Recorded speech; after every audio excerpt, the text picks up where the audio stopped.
Cara mengendalikan nafsu indera. Pikiran merupakan dasar dari segala perbuatan manusia. Pikiran baik akan membentuk perbuatan baik. Pikiran buruk membentuk hal-hal negatif seperti nafsu keinginan akan kenikmatan indera, kelangsungan dan kelahiran, serta pemuasan diri. Nafsu indera membawa manusia pada kehidupan yang menderita. Penderitaan manusia merupakan akibat dari perbuatan buruk yang dilakukan melalui pikiran, ucapan, dan badan jasmani. Pikiran merupakan kekuatan yang membentuk perilaku manusia. Pikiran baik akan membuah kebahagiaan. Pikiran tidak baik akan membuahkan penderitaan. Pikiran benar melepaskan hawa nafsu yang rendah, diliputi cinta kasih, dan bebas dari kekerasan. Pikiran jahat dapat diatasi dengan daya positif, yaitu mengembangkan pikiran luhur. Pikiran yang muncul tanpa didasari pengertian benar mengakibatkan berbagai masalah dan menghasilkan arah hidup yang rendah. Dengki, nafsu keinginan, serakah, ketamakan merupakan kondisi batin sebagai hasil dari pikiran yang tanpa didasari pengertian benar. Kondisi batin yang labil dan emosi akan semakin meningkatkan nafsu-nafsu rendah. Selama manusia belum memutuskan keinginan-keinginan, maka akan diliputi kondisi batin yang negatif. Keinginan-keinginan yang tidak pernah terpuaskan akan menimbulkan penderitaan. Pikiran buruk mendorong munculnya perbuatan jahat yang dilakukan melalui pikiran, ucapan, dan badan jasmani. Manusia yang diliputi oleh keserakahan, nafsu keinginan, ketamakan, kebencian adalah berakar dari keserakahan, kebencian, dan kebodohan batin. Manusia yang diliputi oleh 3 akar kejahatan, yaitu loba atau keserakahan, dosa atau kebencian, dan moha atau kegelapan batin, sulit sekali untuk menembus hukum kebenaran atau Cattari Arya Sacani. Manusia yang mampu menembus dan memahami adalah manusia yang telah terbebas dari ikatan loba, dosa, dan moha.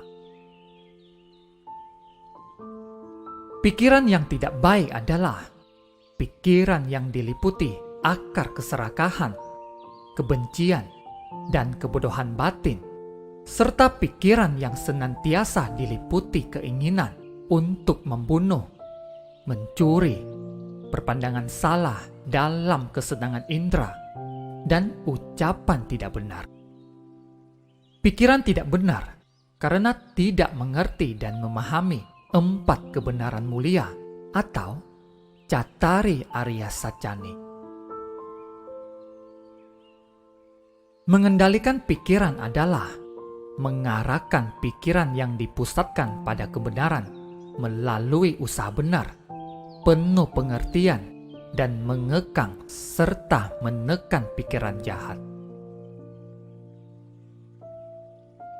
Usaha benar adalah usaha mencegah dan melepaskan diri dari pikiran buruk, seperti nafsu keinginan, keengganan, kebodohan, jahat, kejam, iri hati, dan membenci, serta mengembangkan kebaikan.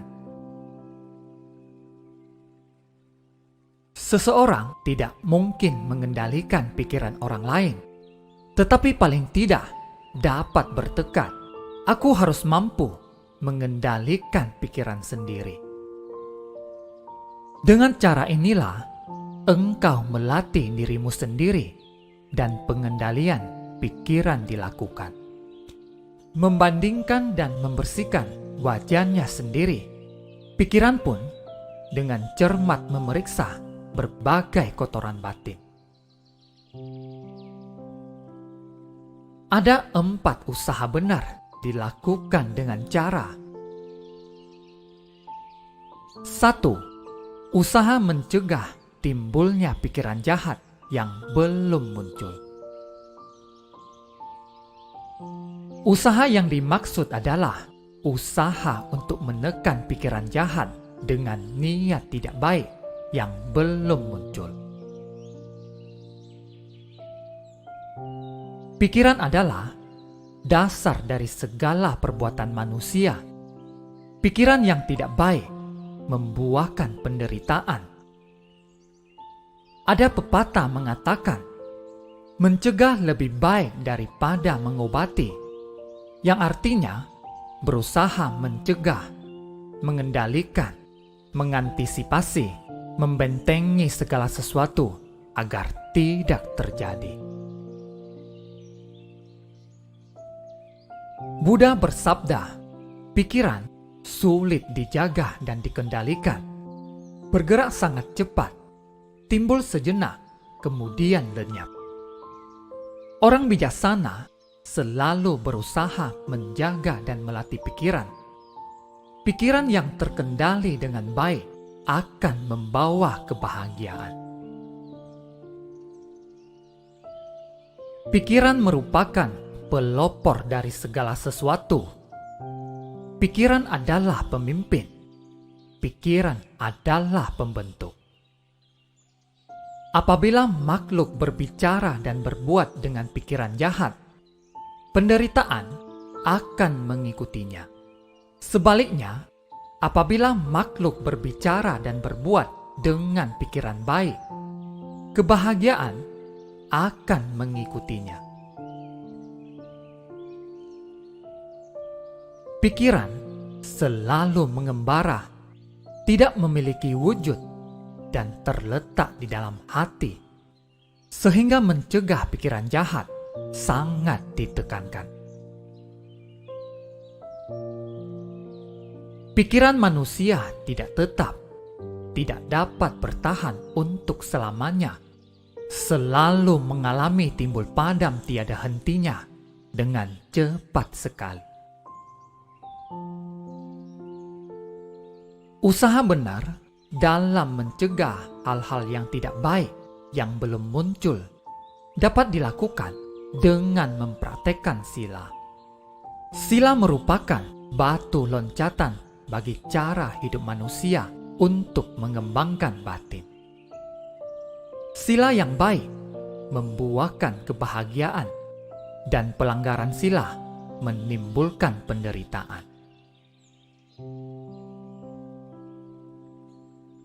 Aspek pengendalian sila yaitu pengendalian dengan kesadaran atau perhatian murni. Pengendalian dengan kesadaran adalah menjadi sadar, tidak dibawa oleh keserakahan atau kebencian pada saat melihat, mendengar, mencium, mengecap, menyentuh, atau berpikir. Memiliki penjagaan terhadap pintu-pintu indera. Ketika melihat objek dengan mata, telinga, hidung, lidah, badan jasmani, dan pikiran, tidak terpikat bentuk keseluruhan atau bentuk perinciannya. Menjaga indera penglihatan, pendengaran, penciuman, pengecapan, sentuhan, dan pikiran, serta memiliki pengendalian terhadap indera. Sadar sebelum dan sewaktu berpikir, berbicara dan berbuat, dan tidak lengah dalam saat-saat apapun. Y.A. Sariputta Thera menjelaskan bagaimana noda-noda yang harus ditinggalkan lewat pengendalian. Biku merenungkan dengan bijaksana, yaitu berdiam dengan indera mata terkendali. Noda-noda, kejengkelan, kegelisahan dapat muncul di dalam diri orang yang berdiam dengan indera tidak terkendali. Namun, tidak bagi orang yang berdiam dengan indera mata terkendali, indera telinga terkendali, indera hidung terkendali, indera lidah terkendali, indera tubuh terkendali, dan indera pikiran terkendali.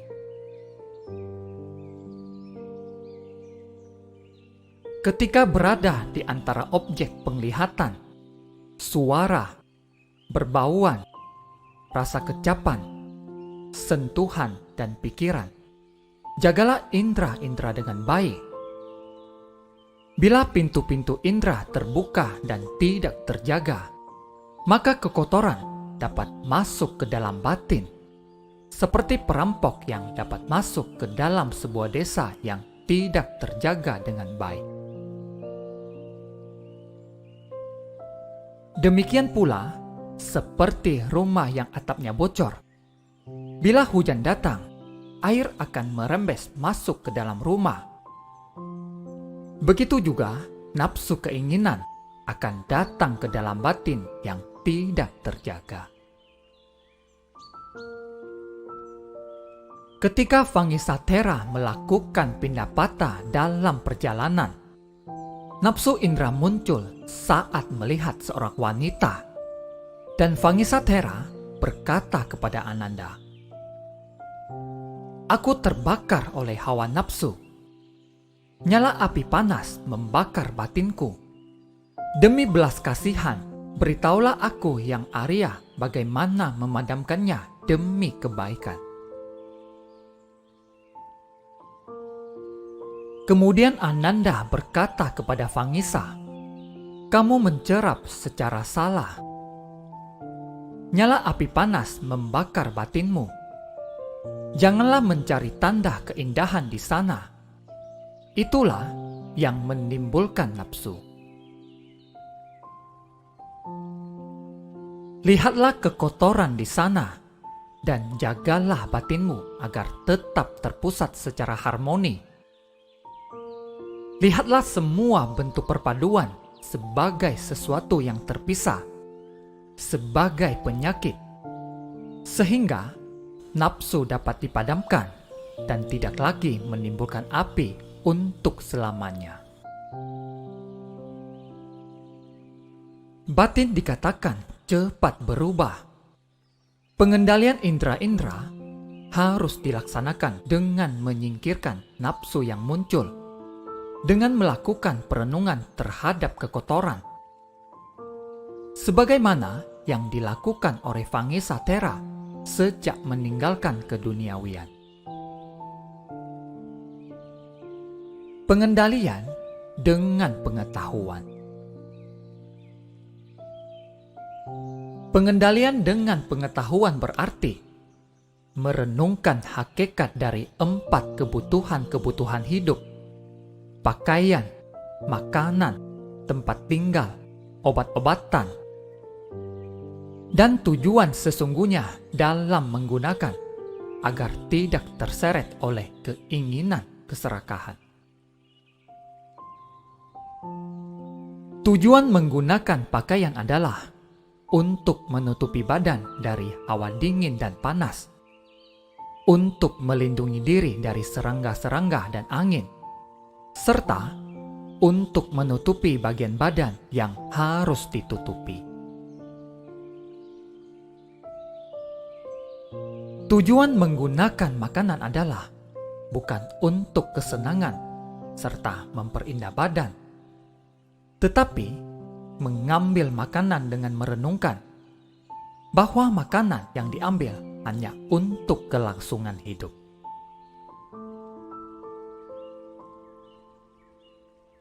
Tujuan dari tempat tinggal adalah untuk melindungi badan dari hawa dingin dan panas, dari tiupan angin dan hujan, serangga, dan binatang-binatang lainnya. Tujuan dari menggunakan obat-obatan adalah dengan menyadari bahwa pemakaian obat hanya untuk menghilangkan sakit dan penyakit yang diderita dan bukan untuk memperindah badan. Menggunakan atau menempatkan pandangan terang yang telah dicapai sewaktu berhubungan dengan orang-orang atau sewaktu menghadapi persoalan-persoalan. Artinya, pada saat berhubungan dengan orang-orang, menempatkan pandangan terang sebagai pengendali dalam diri, agar bersikap rendah hati, tidak sombong, lemah lembut, memahami segala sesuatu dengan apa adanya. Menempatkan pandangan terang sewaktu menghadapi persoalan, artinya memiliki pengetahuan tentang hakikat dari persoalan, dasar persoalan, asal persoalan, lenyapnya persoalan, jalan atau cara melenyapkan persoalan yang telah dihadapi. Pengendalian dengan kesabaran. Pengendalian dengan kesabaran adalah memiliki kesabaran pada saat menghadapi kelaparan, sakit, kesuka-sukaran, gangguan-gangguan seperti gangguan dari serangga-serangga, hinaan, pengalaman tidak menyenangkan, menahan diri terhadap panas dan dingin. Sebagaimana kerasnya karang tidak akan tergoncangkan oleh angin, demikian pula orang yang bijaksana tidak akan tergoyahkan oleh pujian dan hinaan. Kesabaran manusia pada saat mendapatkan celaan atau hinaan dari orang lain, seperti batu karang yang tak tergoyahkan oleh angin, menerima apa adanya celaan atau hinaan, tidak merasa sakit hati, tetap pada kesabaran penuh terhadap sensasi yang tidak menyenangkan timbul. Pengalaman adalah guru yang terbaik. Artinya, setiap segala sesuatu yang telah dilakukan merupakan pengalaman yang berharga. Tetapi, pengalaman tidak selalu membuahkan hasil yang sesuai dengan kehendak atau keinginan manusia. Melainkan, timbul pengalaman tidak menyenangkan atau tidak sesuai dengan keinginan yang diharapkan. Keinginanlah yang membawa orang berputar dalam samsara. Keinginan sulit untuk dibuang di dunia. Keinginanlah yang membuat orang terikat seperti burung yang terperangkap. Kesabaran pada saat menghadapi kesukaran-kesukaran yang dialami dengan menumbuhkan pikiran-pikiran baik dan menyadari di mana ada kesukaran, terdapat jalan menuju kebahagiaan, dan tidak menggunakan jalan pintas untuk mengakhiri semua bentuk kesukaran atau penderitaan. Contoh, pada saat kondisi manusia kelaparan, tidak melakukan bentuk kejahatan seperti mencuri, merampok, dan merampas hak milik orang lain. Sebaliknya, usaha untuk mengurangi penderitaan atau kesukaran dengan berbuat kebajikan, sehingga memperoleh kebijaksanaan. Tidak melakukan kejahatan, menjauhi hal-hal yang membawa pada kemerosotan, dan selalu melakukan kebajikan. Inilah berkah termulia. Pengendalian dengan semangat. Pengendalian dengan semangat adalah memupuk kebaikan yang telah ada, mengembangkan kebaikan baru yang belum dimiliki, meninggalkan keburukan yang telah dimiliki, dan mencegah timbulnya keburukan baru. Pengendalian diri melalui usaha atau semangat berarti menghilangkan pikiran-pikiran jahat. Artinya, pikiran-pikiran jahat yang telah muncul dikendalikan sedikit demi sedikit dengan melaksanakan sila dengan sempurna. Orang yang terus-menerus mengerahkan usaha untuk mengarahkan kesadaran pada tubuh, tidak melakukan tindakan asusila atau tidak pajik, dan berjuang melakukan apa yang harus dilakukan. Orang seperti ini yang sadar memiliki pemahaman mendalam akan terbebas dari kekotoran batin. Pikiran yang telah dikendalikan akan membawa kebahagiaan, seperti pembuat panah selalu berusaha meluruskan anak panahnya. Bagaikan sebatang pohon dengan akar yang sehat dan kuat, meskipun dipangkas tunasnya akan tumbuh kembali.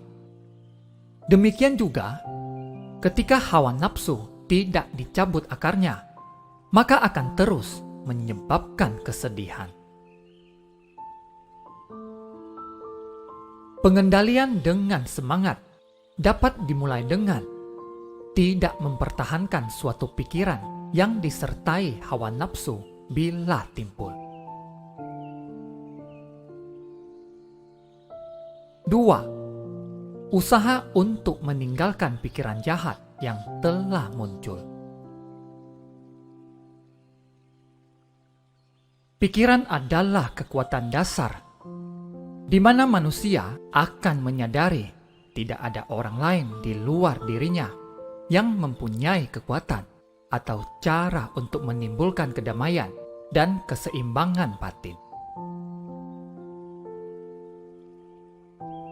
Kedamaian dan keseimbangan batin dihasilkan dari pemusatan pikiran. Pemusatan pikiran membutuhkan syarat adanya daya upaya berupa ketekunan usaha yang benar, ditandai perhatian berupa landasan kesadaran. Ketekunan usaha benar adalah ketekunan usaha untuk tidak memunculkan pikiran buruk yang belum muncul, dan usaha untuk melenyapkan pikiran buruk yang telah muncul, serta usaha untuk menimbulkan pikiran baik yang belum muncul, dan usaha untuk mengembangkan pikiran baik yang telah muncul. Pikiran yang penuh kebaikan mendukung pemusatan pikiran yang menghasilkan kedamaian dan keseimbangan batin. Menghilangkan pikiran jahat yang telah muncul dibutuhkan usaha sungguh-sungguh dan kerajinan melatih pikiran dengan baik. Pikiran jahat akan tetap muncul jika manusia tidak selalu waspada. Dengan usaha yang giat dan penuh perhatian, berdisiplin, dengan pengendalian diri yang kuat, maka orang bijaksana membuat pulau yang tidak dapat dilanda banjir. Pikiran jahat dapat muncul kembali dengan rintangan-rintangan halus, yaitu nafsu keinginan akan objek indera yang menyenangkan, niat jahat, kemalasan, kegelisahan dan kekhawatiran, dan keraguan-raguan.